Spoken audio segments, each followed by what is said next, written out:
Hello friends, आज हम रसायन विज्ञान क्लास 12 ठोस अवस्था में फलक केंद्रित घनीय एकक कोशिका की संकुलन क्षमता ज्ञात कर रहे हैं।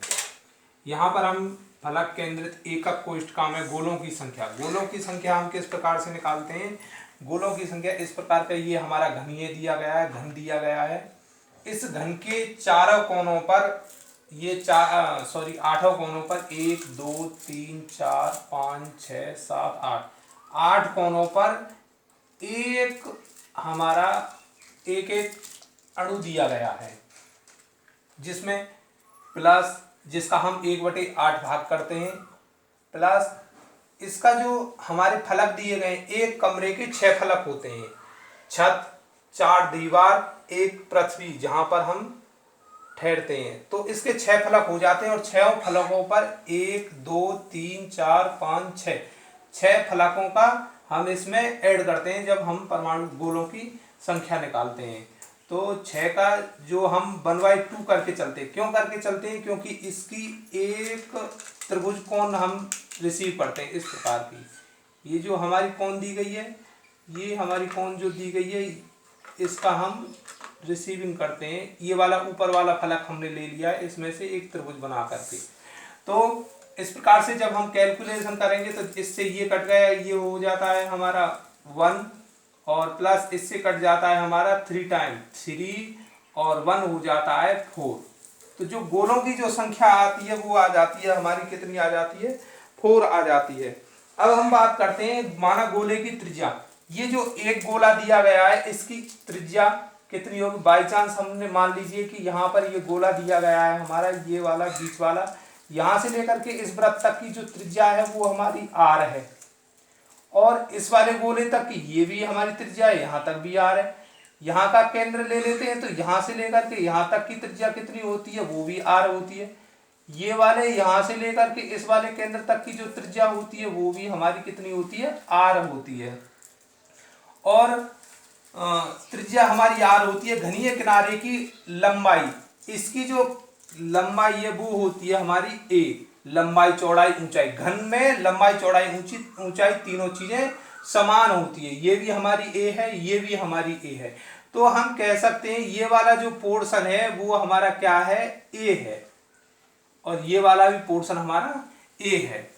एक गोले का आयतन निकालेंगे। हाई स्कूल की कक्षा में हमने पढ़ा होगा, एक गोले का आयतन बराबर क्या होता है। गोले का आयतन बराबर होता है 4/3 पाई आर क्यू होता है। अब हम क्या करेंगे, 4 गोलों का आयतन निकालेंगे, क्योंकि हमें जो ये त्रिभुज निकालने की 4 गोले दिए गए हैं। तो 4 गोलों का आयतन कितना हो जाएगा, और यहाँ अणुओं की जो गोलों की संख्या को दे रखी है 4, तो 4 गोलों का आयतन कितना हो जाएगा, 4 का इसमें गुणा कर देंगे तो ये हो जाएगा 4 चौका 16, या हम डायरेक्ट ना करके लिख लीजिए 4 गुणा 4/3 पाई आर क्यू बराबर क्या आ जाएगा, 4 चौका 16/3 पाई आर क्यू। अब देखते हैं फलक का विकर्ण, क्योंकि हमें जब विकर्ण निकालना होगा तो हमें ये चीज डिनोटेट करनी पड़ेगी कि हमें इसके गोलों का आयतन निकालने के लिए, एकक कोशिका का कुल आयतन निकालने के लिए, और एकक कोशिका के चारों गोलों का आयतन निकालने के लिए फलक विकर्ण की आवश्यकता होगी। इसमें हम क्या करेंगे, हमें सबसे पहले सूत्र दिया होगा कर्ण का स्क्वायर इक्वल टू आधार का स्क्वायर प्लस लंबाई का स्क्वायर। ये वाला हमें सूत्र दिया गया है। इसके माध्यम से हमें क्या दिया गया है, देखो ये वाला जो दिया गया है वो कर्ण दिया गया है। अब कर्ण की जो हमारी लंबाई दी गई है 1 2 3 4 4r दिया गया है। इसमें जो गोलों के दे रखा है तो वो 4r दिया गया है, और इसकी लंबाई और आधार चौड़ाई वो कितनी है, a। तो हम कह सकते हैं कि 4r स्क्वायर का स्क्वायर इक्वल टू कितना हो जाएगा, यहां पर दिया गया है ए दिया गया है आधार का स्क्वायर प्लस बी यहाँ पर दिया गया है, ये भी ए दी गई है।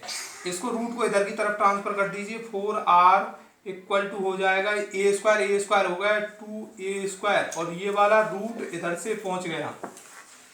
अब हम क्या करेंगे कि यहाँ पर हमें दे रखा है कि ये r इक्वल टू हो जाएगा हमारा, r इक्वल टू यहाँ पर इसको वर्ग के लिए निकालेंगे तो सबसे पहले हम क्या करेंगे, इसका वर्गमूल निकालेंगे। 4r इक्वल टू हो जाएगा a√2, क्योंकि ए स्क्वायर दिया गया, ए स्क्वायर का वर्गमूल हो जाएगा ए, और √2 का √2 ही रहने दीजिए। अब ए को खाली करने के लिए इसको इसके नीचे भेज दीजिए तो ए बराबर हो जाएगा, ये इसके नीचे आ जाएगा 4r/√2। जो हमारी ए बराबर दिया गया है वो हमें दिया गया है 4r/√2। अब हम क्या करेंगे, ये वाला मान हम लेकर के चलेंगे।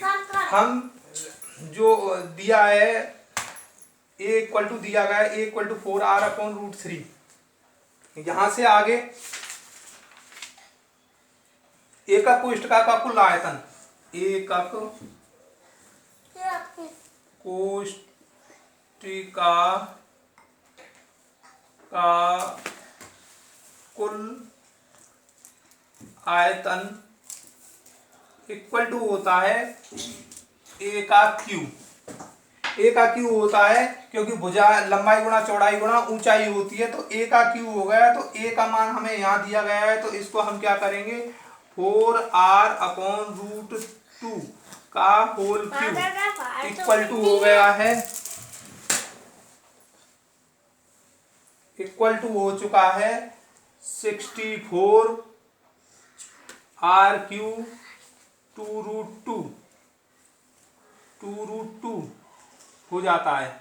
यहां पर लिख देते हैं थोड़ा ऊपर,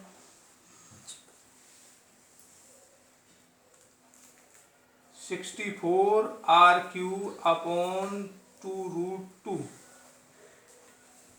ये वाला हमें सूत्र दिया गया है सकुलन क्षमता ज्ञात करने के लिए। एकक कोष्ठका में चारों गोलों द्वारा घेरा गया आयतन, चारों गोलों द्वारा घेरा गया आयतन हमने अभी यहाँ पे निकाल दिया है ये वाला, और एकक कोष्ठका के कुल आयतन हमने ये वाला निकाल दिया है यहाँ पर, ये वाला।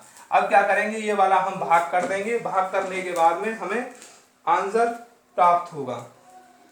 तो यहाँ पर दिया गया है इक्वल टू 16/3 πr³ अपॉन, ये दिया गया है 64/2√2 πr³। ये वाला दिया गया है, पाई नहीं दी गई है, सॉरी, r³।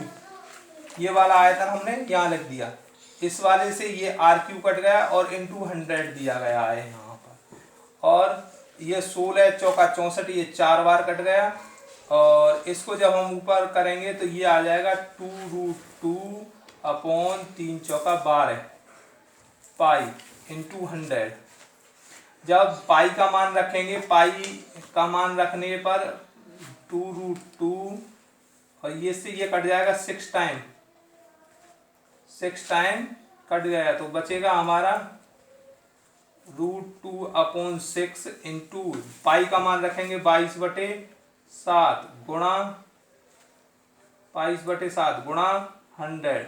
जब इनका गुणा करेंगे तो गुणा करने के बाद में जो हमें प्राप्त होगा वो होगा हमें 70, इनका गुणा करने के बाद में हमें प्राप्त होगा 74 प्रतिशत।